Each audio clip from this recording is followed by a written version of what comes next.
My name's Bayley Sweitzer. I'm Adam Khalil. My name is Oba, better known as Nosferasta.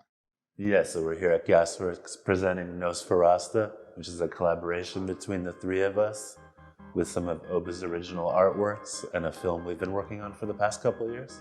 Nosferasta is a collaborative, anti-colonial vampire film that spans like 500 years of history, bookended by Columbus's landing in 1492 and the LA uprising in 1992.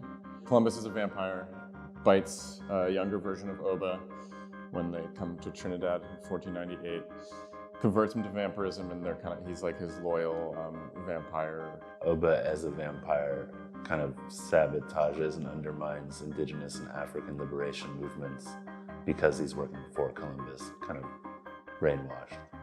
But then throughout the 20th century becomes more aware of the teachings of Garvey and becoming aware of Selassie and starting to kind of confront the reality of the shitty world he helped create. Eventually culminates in him smoking weed for the first time in 1992, which unlocks that, which allows him to go back, kill Christopher Columbus, and finally become a human again.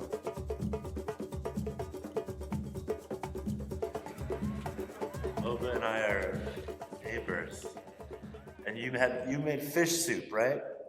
Yes, Yeah. exactly. Oba would have these huge pots and be running them to his car back and forth.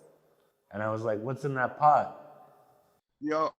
That day you asked me, what is that you have in that pot? I said to you, I have soup in here and you would like to have some? I said, you could have some. I was going to sell, but I said, no, I want to give you some. I want you to taste that soup. But it's also the block we live on. I call it Demented Sesame Street. Everyone's mad friendly. Exactly. I got to realize he do movies, he do editing. And I tell him that's so great. I say, we could do a movie too, we could make some movie. And he tell me he's making a movie called Empty Metal. It's in progress. I say, well, I would like to contribute. And then that's where I met you, because I remember Adam, because we had been working on that project separately, and Adam was like, I think my neighbor Oba should be in the movie. We should come meet him. And then he brought me over to your apartment, and then you fed me the soup. And then we have been connected since then also. We had a good crew. They make Empty Metal. And after we do that, we wanted to know what we had to do again. I say Nosferasta. The reason why I wanted to be Nosferasta is because I want we to stay close to Nosferatu, which is the first vampire movie, most icon, most special vampire movie. My friends and family didn't like the idea because Rasta is a cultural life. They kill vampires. I say, I want we to do a vampire movie, Nosferatu, and I must get bite. And when I get bite, I must turn, but I mustn't turn to kill people like an ordinary vampire. I must be hybrid. I must turn to kill Christopher Columbus for spreading bad rumors in the world and make a movie out of it. Why nobody never do it? Why nobody never write about that guy as a vampire? Yeah, that's perfect. Again, we've been vaguely working on this movie for many years. All three of us shooting little scenes, shooting documentary stuff, shooting not documentary, very blurry lines. So this Gasworks install is the first step in this becoming a feature film eventually. And we went and shot the kind of the Caribbean scenes, the early 1500s, essentially part of the story. And that's sort of, mixed with footage we already had is what's presented here on a looped single channel video installation, and then in the room we're in are several of Oba's sculptures. I decided to really build this casket as an Egyptian casket, but with vampirism in it, because vampires go all in Egypt. You wouldn't believe the things you could find out about a vampire. These people go from thousands of years back, not just hundreds.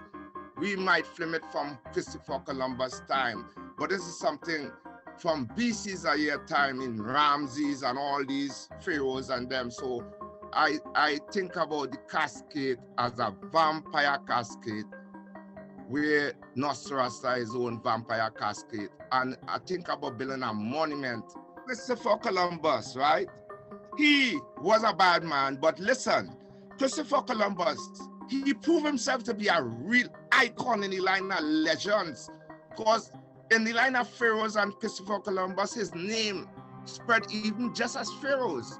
And I wanted to show the world where that was a false name he got, that was a whole false setup, and he was a pirate, he was a monster, and he was an icon. So that's why I say we had to have monuments just like he have monuments. That's why I make the casket with all the jewelry, even the fine coin on the casket, and even technology, which is high-tech, cellular phone, computer. This guy, he created all that because he was undead and he could have come back into life. He was bad, but he created technology, and I didn't hide that away from my artwork. I put it in there because I want people to know that we have to use technology to go into the future too, and always remember the past. And a really cool poster that our another friend and collaborator, Austin Slade Julian, made, that these guys were all in a band together called Dead Companionship.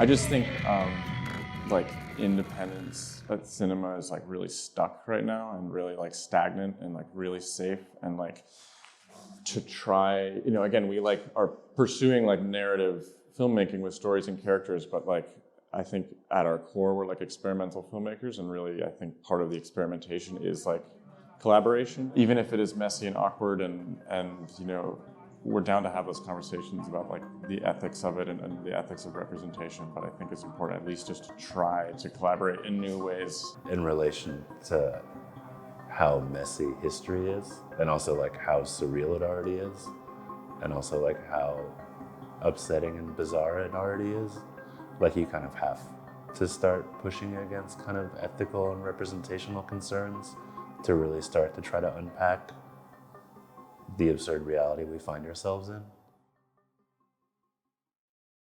1492, Atlantic Ocean. Columbus and his loyal vampire servant Diego set sail for Asia.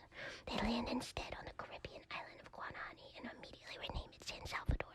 1498, July 31st, present-day Trinidad and Tobago. Columbus and Diego land on